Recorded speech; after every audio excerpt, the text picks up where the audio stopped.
New York city যদি সহযোগিতা না করে তাহলে তারা আইএসের এজেন্ট দেবে, ডাবল করবে। প্রোটেক্ট আওয়ার কোর্ট হাউসেস নামে একটা আইন আছে যে আমাদের কোর্ট হাউসগুলোকে আমরা রক্ষা করব। এটা নিউ ইয়র্ক স্টেটের একটা ল।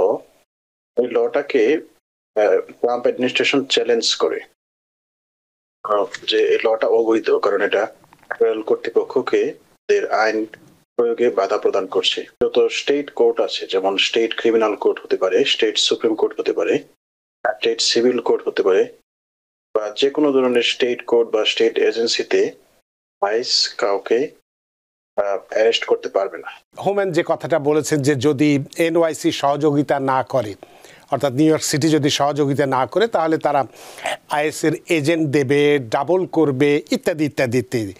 আইনগত দৃষ্টিকোণ থেকে আইএসের এমন আবেদন কি বৈধ, যেখানে নিউ ইয়র্ককে আমরা নিউ ইয়র্ক সিটিটাকে বলে থাকি বা নিউ ইয়র্কে স্যাংচুয়ারি শহর হিসেবে বা স্টেট হিসেবে বা সিটি হিসেবে আমরা গণ্য করে থাকি, সেখানে এই রকম ফেডারেল পুলিশের এমন প্রবেশের বাধা দিতে পারে কি, এই একটি প্রশ্ন।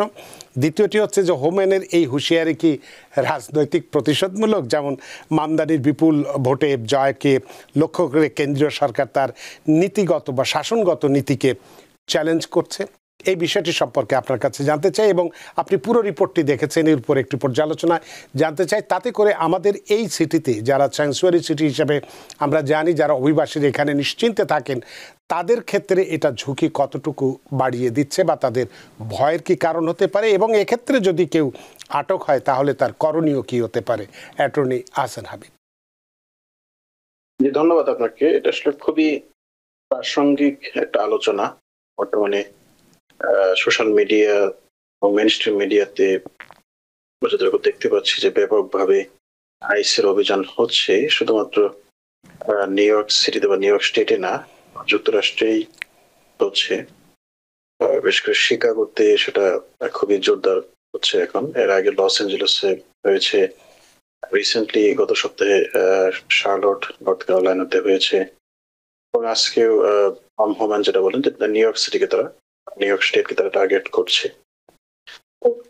প্রথমে আমি একটা গুড নিউজ দিয়ে শুরু করি। সেটা হচ্ছে যে আজকেই নিউ ইয়র্কের একজন ফেডারেল জাজ ঘোষণা করেছেন যে নিউ ইয়র্কের একটা আইন আছে, এটাকে বলা হয় যে প্রোটেক্ট আওয়ার কোর্ট হাউসেস নামে একটা আইন আছে যে আমাদের কোর্ট হাউসগুলোকে আমরা রক্ষা করব। এটা নিউ ইয়র্ক স্টেটের একটা ল।